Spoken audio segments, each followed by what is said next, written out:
जो लोग सोचते हैं कि मेरे को मिलने के बाद यह मैं सुखी हो जाऊंगा, आनंद प्राप्त हो जाएगा, तो यह गलत है। क्योंकि जो हम चाहते थे, आप खुद रिसर्च करें। आप जो चाहते थे मिलने के बाद क्या आप पूर्ण सुखी हो गए, आनंद में रह गए क्या? नहीं ना।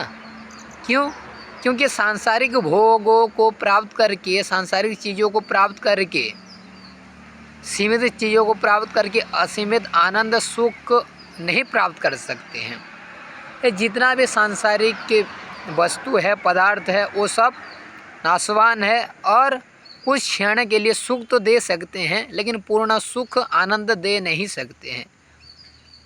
इसलिए जितना भी कुछ हम पा लें, कितना भी बड़ा हम हो जाएं, एसपी, डीएसपी, कलेक्टर, राजनेता, बड़े व्यापारी, कुछ भी, जब तक हम हमको नहीं जानेंगे कि मेरा जीवन का उद्देश्य क्या है और क्या ऐसा कौन सा चीज़ है जिसको प्राप्त होने के बाद और कुछ भी और पाना नहीं रह जाता है और कुछ जानना नहीं रह जाता है, जिसको ऋषि मुनियों ने ईश्वर कहा है। जिसको जानने के बाद कुछ और जानना नहीं रहता है और जिसको पाने के बाद और कुछ पाना नहीं रहता है, फिर संतोष का भाव आता है और संतुष्ट रहता है, फिर परम सुख, परम आनंद और विश्राम प्राप्त होता है। जब तक सांसारिक भोगों को, सांसारिक चीज़ों को पाने के लिए हम प्रयत्न करेंगे, प्रयास करेंगे, ये तो मिलना ही चाहिए, तो हम दुखी हो जाएंगे।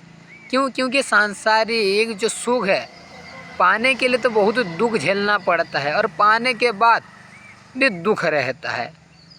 और ईश्वर को पाने के बाद जितना बड़ा दुख भी आए, लड़ने का जो शक्ति सामर्थ्य मिलता है, वो दुख भी दुख जैसे नहीं लगता है, अच्छा लगता है और आनंद का प्राप्त होता है।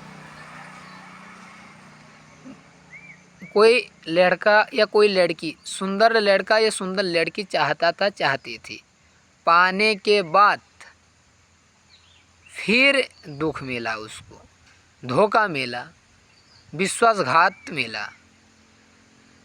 फिर भी इसको पाने के लिए लोग कितना लड़का लड़की पागल हो रहे हैं, कितना व्यस्त हो रहे हैं, कितना आकुल हो रहे हैं, व्याकुल हो रहे हैं।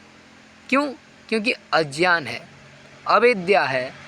इसलिए योग दर्शन में आता है, अविद्या क्षेत्रमुत्तरेशम प्रसुप्त तनुविच्छिन्न धारणा। जितना भी दुख है सबका मूल कारण है अविद्या। तो इसलिए हम अविद्या का नाश करें।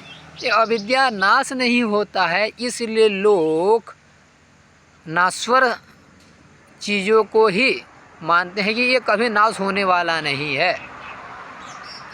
बहुत सारे लोग हैं अपने शरीर को केवल सयाने में लगे हुए हैं, मन को सयाते नहीं है, बुद्धि को शुद्ध करते नहीं हैं, हृदय पवित्र रखते नहीं है, काम वासना में भरा हुआ है। जो परमानेंट चीज़ है उसी को देखते नहीं हैं, पाने के लिए प्रयत्न नहीं करते हैं। जो परमानेंट नहीं है, जो चिरस्थायी नहीं है, उसी के पीछे लोग भागते हैं, उसी को पाने के लिए हमेशा प्रयत्नरत रहते हैं।